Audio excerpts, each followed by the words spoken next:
À toutes et à tous, j'espère que vous allez bien. On se retrouve pour le brief du vendredi 14 juin, il est 9 h. Aujourd'hui, on va parler donc des news économiques, du ratio long and short, du funding, open interest, des liquidations.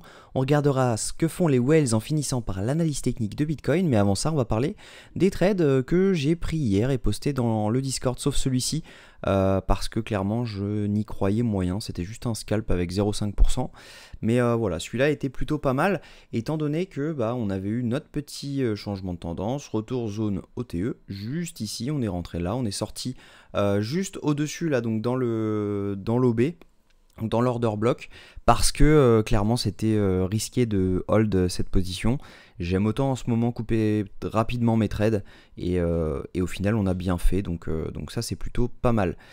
Également, même chose hier soir.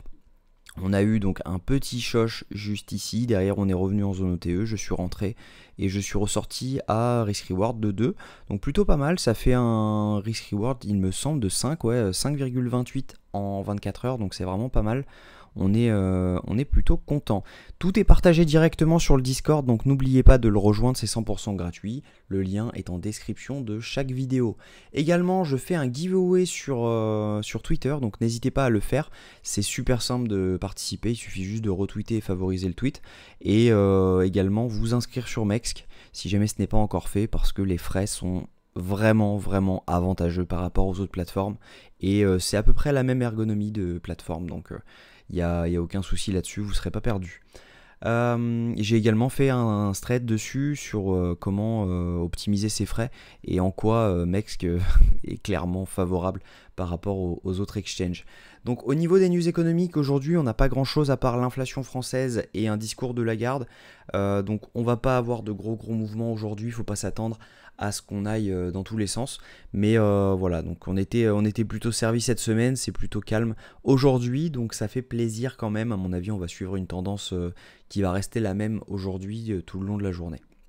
Au niveau du ratio long and short, on a 3,8 milliards de long actuellement, donc ça représente quand même 70% quasiment, donc il faut faire attention, parce qu'il y a de grandes chances qu'à un moment on recte tout ça et qu'on les recte vraiment bas. Donc attention à ça, parce que vraiment ça peut être dangereux. On a si jamais on regarde les funding open interest, on a vraiment une lassitude, on a juste eu une grosse hausse donc des funding, de l'open interest à ce moment là, avec au début une hausse et à la fin une baisse. Donc en gros là dedans il y a du long qui s'est ouvert et là-dedans il y a du short qui s'est ouvert, donc plutôt on va voir ce que ça donne plus tard, mais voilà, on va le voir de toute façon sur les liquidations.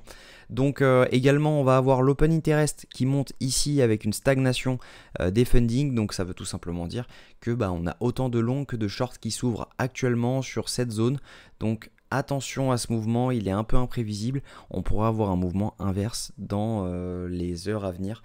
Donc attention, on pourrait être surpris.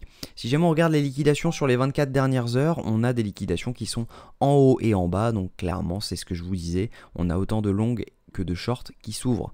En revanche, si jamais on regarde sur 3 jours, on a vraiment des liquidations qui sont à la hausse, autour des 70 600 $, étant donné qu'on n'a pas pris les liquidités quand on est vraiment allé aux 70 000 $. On n'est pas monté assez haut, donc on a encore pas mal de liquidités à venir chercher, donc c'est pas impossible qu'on y aille dans la semaine, voire le week-end. Maintenant, il y a quand même beaucoup de liquidations en bas, donc attention, et la tendance reste baissière. On a quand même énormément de liquidations autour des 71 000 $ si jamais on regarde en une semaine, et si jamais on regarde en un mois, c'est pareil, on a encore pas mal de liquidations à la hausse, si ça veut bien charger. Voilà, on a encore pas mal de liquidations à la hausse, mais voilà, on a énormément à venir chercher autour des 65 600. Donc attention à ça, parce que c'est pas improbable qu'on y aille, et donc ça pourrait très bien bouger à mon avis si jamais on commence à y aller. Au niveau des whales, elles ne font rien, elles n'achètent pas, elles sont juste passives, donc elles regardent le mouvement. Les retails, eux, sont en train d'acheter ce mouvement, tandis que les micro whales, c'est elles qui font le marché avec les whales, elles sont en train de le vendre. Donc attention, parce que quand c'est les retails qui achètent, en général ça ne paye jamais, parce que là vous pouvez le voir par exemple, là les retails ont acheté, ok, juste là, tac, tac, tac, tac, tac, là ils achètent, on arrête d'acheter, boum, c'est les micro-whales qui achètent, on fait un énorme mouvement haussier, et ensuite elles revendent, boum, alors que les retails, eux, ils ont continué à acheter. Donc attention à ça parce que ça pourrait être violent. Si jamais on regarde du coup techniquement, donc là ça je peux l'enlever, mais voilà, techniquement, si jamais je me mets, donc je vais enlever tout ça, ça va être beaucoup plus clean, donc ça j'en ai plus besoin. Là on voit par exemple que on est revenu chercher la zone de demande juste ici, juste au-dessus, hein. On avait une zone de demande par exemple à court terme juste ici, qui se trouve là, ok. On voit qu'on est en plein dedans, donc pourquoi pas être rejeté. Donc attention à ça, il y a de fortes chances qu'on le soit.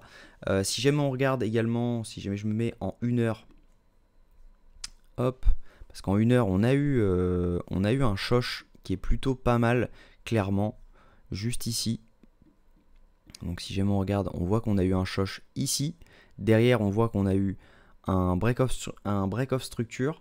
Et donc ça peut très bien revenir comme ça, venir chercher la zone OTE, donc à 67 561, et derrière dump, comme on le sait, hein, on a des zones à venir chercher autour des, si jamais je me mets en 4 heures, on le sait, on a des zones à venir chercher autour déjà donc du minimum aux 65 000 $, mais voilà, on a une énorme zone à venir chercher et à venir combler, étant donné que là, on a quand même un énorme fair value gap.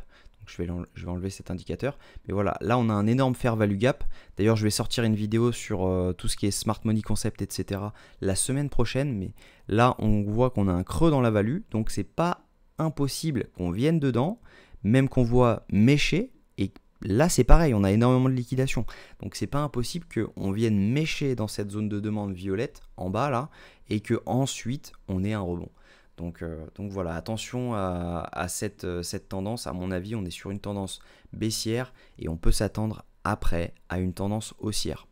Donc voilà, faites attention à vous, ne gardez pas vos positions trop longtemps parce que les tendances changent très vite.